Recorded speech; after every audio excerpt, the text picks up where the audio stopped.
এই হচ্ছে 22512 কামাখ্যা লোকমান্য তিলক করমভূমি এক্সপ্রেস।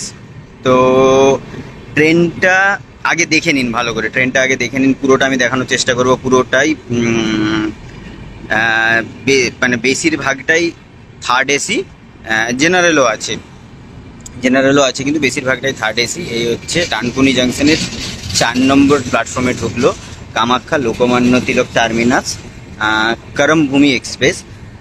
এবারে ট্রেনটার বিষয়ে কিছুটা বলি। ট্রেনটা প্রায় 3000 কিলোমিটার জার্নি করে, প্রায় 3000 কিলোমিটার জার্নি করছে।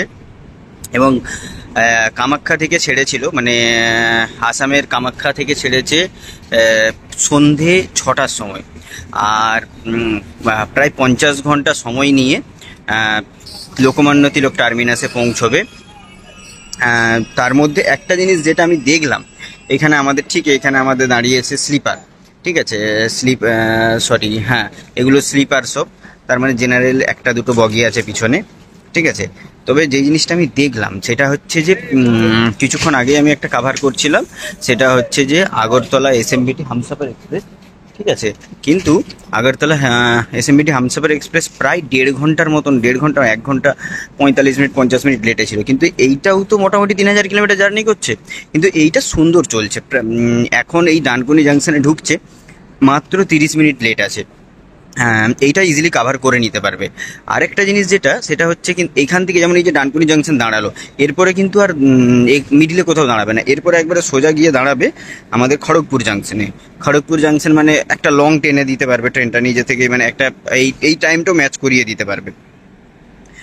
আচ্ছা, খড়গপুর জাংশনের পরে যদি বলি, খড়গপুর জাংশনের পরে একদম টাটানগরে গিয়ে দাঁড়াবে। তো ট্রেনটা বেশ ভালো।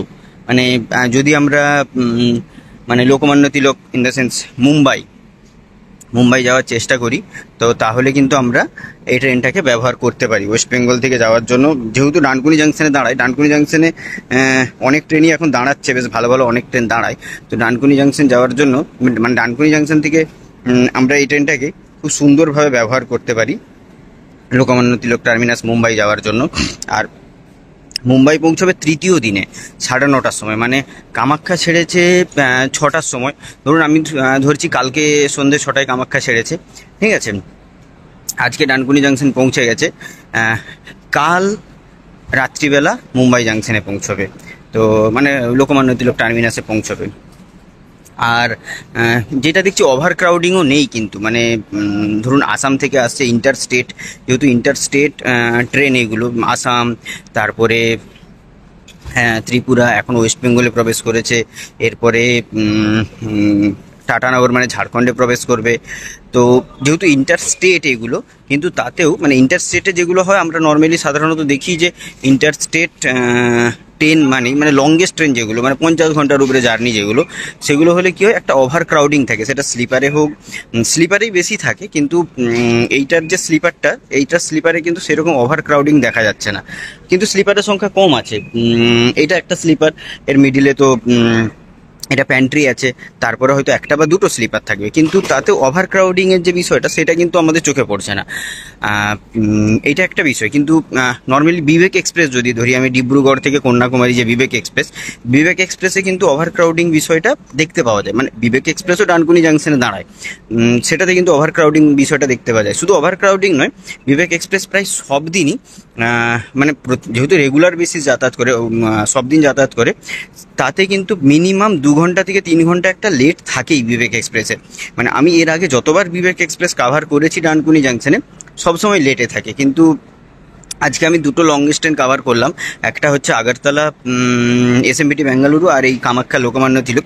কিন্তু দুটোই দেখলাম যে লেট টাইমটা আছে, এটা কিন্তু ম্যাচ করিয়ে দেওয়া যাবে, বা এই টাইমটা অ্যাডজাস্ট করে দেওয়া যাবে যদি ঠিকঠাকভাবে আগের জোনগুলো একটু এই ট্রেনটাকে টাইমে মানে দাঁড় করিয়ে না রেখে চালিয়ে দেয়, মানে সিগন্যাল ক্লিয়ার করে রাখে বারবার, তাহলে কিন্তু চালিয়ে দেওয়া যাবে।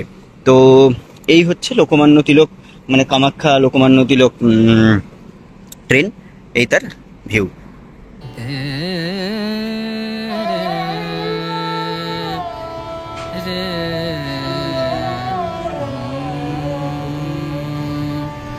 আয় রে